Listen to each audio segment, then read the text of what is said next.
Welcome, friends and fellow horse fiends. You've landed on Come Ride With Me, a podcast dedicated to helping you find harmony, joy, and success in your riding. I'm your host, Anna Fox of Equus Enlightened.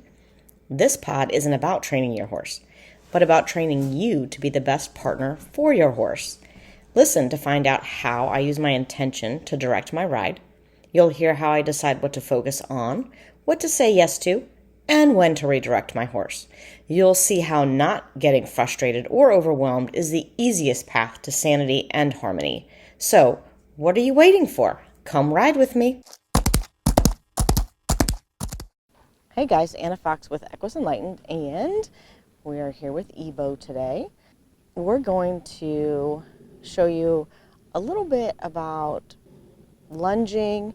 I don't even know if that's the right term for it, but for lack of a better term, lunging to build some rapport. There's sort of the old theory of putting the horse on the lunge line and just letting them run all their energy out. We used to do that to ponies in the hunter ring. They probably still do. But every morning at the horse show, be all the ponies going around in circles. And while horses that are not used to being in a stall and then are in stalls at horse shows might need to get out and do that kind of exercise and stretch their legs, all of the going in circles is not all that healthy for them mentally or physically. So there's a couple things that you can do before you ride, and especially if you like to lunge your horse or you just like to see how they're feeling, especially on those cold winter days or the windy spring days, there are some things that you can do pretty quickly and figure out how your horse is feeling. And then you can, from there, determine, well, do I want to stick with some groundwork today? Or, is my horse feeling like he's rideable? So what I like to do is kind of test some things out, and we did some of these in the video earlier this winter with Ebo, but we're going to, can he yield to pressure, right? And yes, he came back to me, he did all of that. He's pretty good at this stuff. He knows the game. I also like to see, can they follow the feel of the rope? Can he follow the feel of relaxing, yielding to the pressure of my hand? Like he feels a little tight in his neck right there. And I can just ask him, hey, can you think about that for a second? He says, I'm thinking too hard. It's not that complicated, bud. Yeah. Oh, okay. Good. So a lot of times if we can get horses to relax the places that they're holding tension, we can take a lot of tension out of their body. And the tension is what gets us in trouble, right? It's the tense horse that bucks, rears, bolts, does all those things. So if we can figure out little ways to get rid of that tension before we get on, we're going to be in a much better place. And some of it has to do with the way your horse lives, right? Horses that have free choice, free range, free choice hay, enough pasture, their free range, can come and go as they please. They're going to be probably more relaxed natively than a horse that lives in the stall for most of the time or only gets turned out in a small paddock. So it's different. You might have different things to work on. You might need to let your horse go around a little bit in a circle, just to get warmed up and loosen up their muscles if they're not walking around on their own regularly. But Ebo says he has a pretty good life. He can come and go as he pleases. And so, yeah, good. And if they're looking at something, it's a great time to test. Like, can I get the attention? Because if I can't, Or if I get a bad reaction from that, then that's something for me to note. Ooh, maybe my horse is a little tense. Maybe he's not really here with me. Maybe he's somewhere else. And I need to be mindful of that, because that's not how I want him when I'm riding, for sure.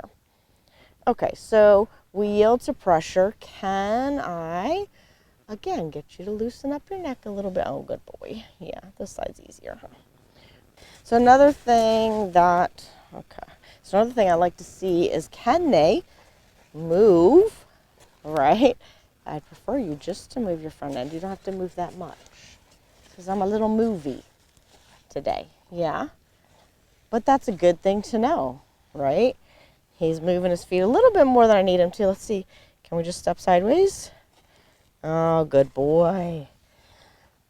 And knowing how they're going to react. Are they going to overreact to an ask? Or are they going to underreact?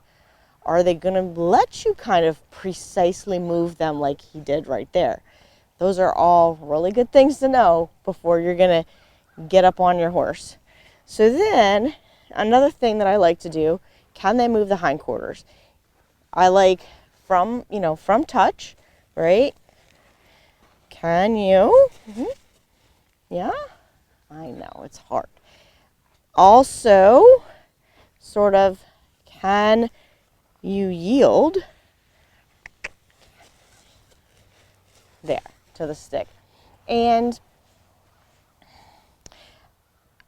as far as equipment goes, I don't really get hung up on that. I like rope halters when I don't have a bridle, or if I know I'm going to do a fair amount of groundwork with a horse, I will put the rope halter under the bridle, or put the rope halter on, then put the bridle on after. But whatever equipment you have, or you're comfortable with, is what I recommend you starting out with. And as you play with it, as you get used to doing some of these things, you'll find stuff that you like. And like, this is not my favorite to stick, but it's what I had close by, so I grabbed it.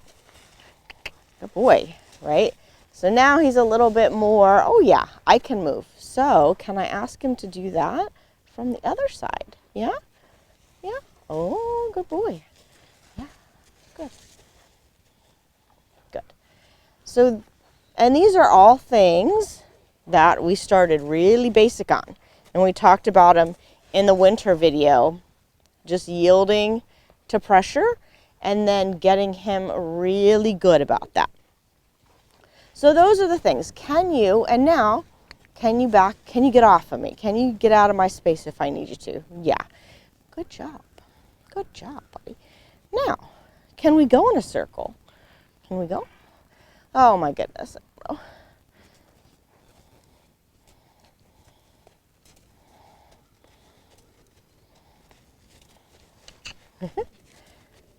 And I would prefer that they go at a nice walk, and that they maintain on their own. So I don't want to have to sort of be maintaining that traditional lunging posture, right? Because you see, when I do that, he automatically ups his energy and goes trotting. So what I want is, can he maintain the energy that I ask him for on his own? Because that is also important when you're riding. And then how responsive is he going to be? Could you go trotting? Oh, oh, oh. Good boy. How about now? Ah, good. So, he's pretty responsive. He's pretty relaxed. And I'm like, I would be happy with that, right? I know this horse. I know. I know that means he's like, okay, we could go do this today. But if you had a horse you weren't sure, you could try, what if I asked you for something bigger? If I went, go, good boy, and minus the sound effect, It was very good. And you notice I didn't ask him to maintain that canter. I didn't expect him to just keep cantering around. I just brought him out here. I haven't warmed him up or anything. So I'm not going to expect him to do that. But that sort of gives me all the information that I need to know about how this horse is feeling today, right? He's relaxed. He's calm. He's responsive. He's friendly. He's like, hey. So those are the core things that I want to know about a horse before I go jumping on their back. Ebo's not wearing any tack today because I wasn't planning on riding him. But if you are planning on riding and you already have your horse tacked, that's totally fine. For either young horses or horses that are new to me and I don't really know that well, I will a lot of times bring them out sort of naked and then do my little warm up with them, teach them the things I want to know, because they may not be as advanced as he is and be able to just go out and do those things. It might take a few more minutes. It might, take me some time to teach the horse. And so I'll do a little bit of that, see how they're feeling, and then tack them up out in the open so that I can really pay attention to how they feel about it. And do they want to be tacked up? Are they staying with me when I'm tacking them up? Are they distracted and looking all around? Are they trying to get away from the saddle or the girth or the bridle or the whatever?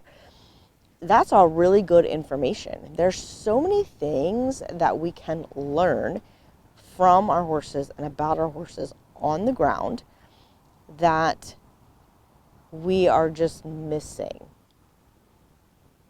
And just noticing, can they do these little simple things with ease, with lightness, with self-carriage, things that we talked about last week. And that's why I don't have any other equipment, side reins or anything like that, because I want to know, is he capable of doing this stuff, maintaining his own self-carriage and staying relaxed?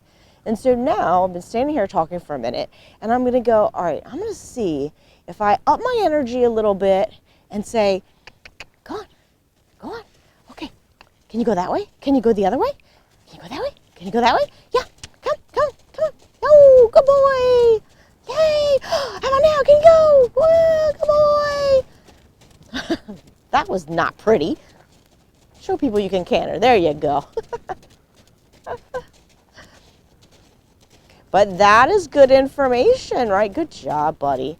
Like, he's a little bit sticky behind. He's getting himself crossed up, and then when he comes down into the trot, he's a little sticky behind. That's all good information for me to know. And then he saw something over there in the woods, maybe. Right. What was it? Was it terrible? Can you come towards it? Yeah? Oh, good boy. See, and he didn't get stuck there. He came to me. He's still looking, but he's focusing on me, and he's paying attention. And so these are such little things, little details that you can use to figure out whether it's a good idea to be getting on your horse or not. And keeping yourself safe, building rapport with your horse, and showing them that you are paying attention and that you want this feedback rather than just ignoring them and going, I don't care how you feel today, but this is what we're doing. Right? And one of my favorite analogies that I use with business people, especially, and I've probably said this on the podcast before, but is that theory of you can go into a meeting with coffee and donuts for your staff and say, hey guys, we've got a problem. We need to figure out how to fix it. Let's all work together to come up with a solution. Or you can go in there and say, well, I know this is going to piss you guys off, but, and just by changing that wording, you're going to change the mood in that room. Same thing with the horses. Just by changing your own attitude, your own thought process towards them, and what you're willing to get from them and see about them, learn from them, you're going to change the way you interact and build some better rapport and be able to have a much more effective conversation with your horse. Because that's what I always want to know when I come out is, can we communicate? Can I have a conversation? Can I ask you questions and will you answer them? Because if the answer is no, you can't ask me any questions, I'm distracted, or no, I don't feel like it today, or whatever, then I need to reevaluate something rather than trying to force the matter. But he is interested in whatever he thinks is over in the woods, probably deer. And but other than that, he's responsive to me, he's relaxed, he's paying attention. Like, even though he's looking, he's not freaking out. And this is also part of what it's like having horses who have a normally regulated nervous system, right? Because he has free choice in his feeding habits, they do get fed grain or more forage twice a day, but they have access to hay all the time, whatever grass is around in the winter, and they come and go from the barn as they please.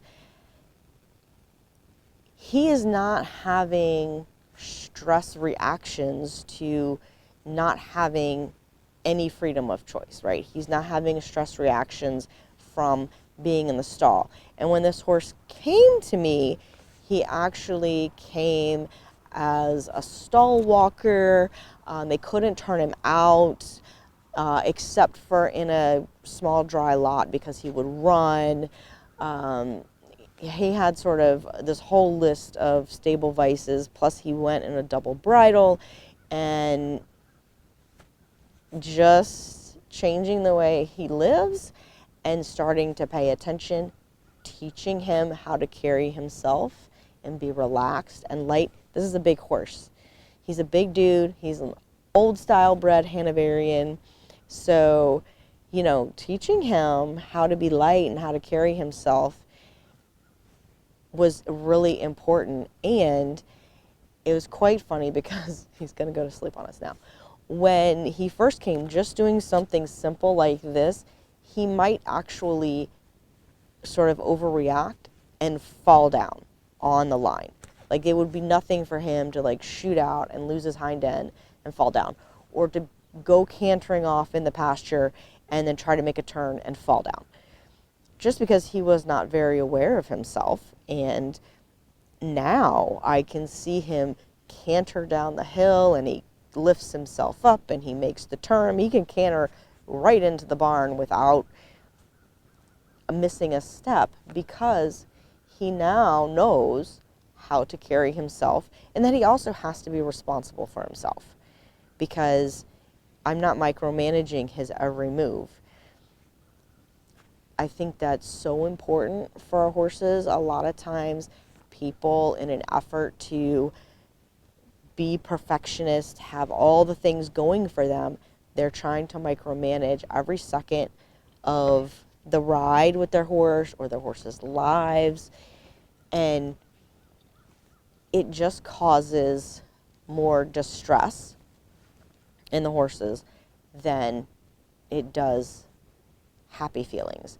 And then we get these other issues that we see, the stable vices, nervousness, not very good rideability, things like that, because the horses aren't regulated in their nervous system normally, right? So I hope that that helps you. I hope that gives you some ideas of what you want to see from your horse, how you want them to be carrying themselves before you get on, and just little things that you can do. Feel free to reach out to me with any questions about how to facilitate any of the things that I'm doing, or what things you can look for, what things to avoid. Any questions, feel free to reach out to me on social media. You can email me, anna@equisenlightened.net. It's all going to be in the show notes. And until next time, guys, happy riding, or happy groundworking, because I don't like the word lunging. But have fun with your horses. See you next time. Thanks for listening to this week's episode of Come Ride With Me. My goal is to demonstrate to riders that we don't have to do something every second of a ride. We don't have to do things a certain way or at a certain time. Just staying present with your horse and gathering non-judgmental information about how they are going is way more beneficial than overthinking and overworking. If you'd like to learn more about what I do at Equus Enlightened, you can find me at equisenlightened.net or on patreon.com/equisenlightened. You can also find me on social media as Equus Enlightened. I will put all the links in the show notes. And until next time, happy riding. Oh, before you go, please remember to rate, review, and share this pod so others can find it. I would love constructive criticism, but like my mom used to say, if you don't have anything really nice to say, there's no need to say it. Just ride on, my friends. Have a great week.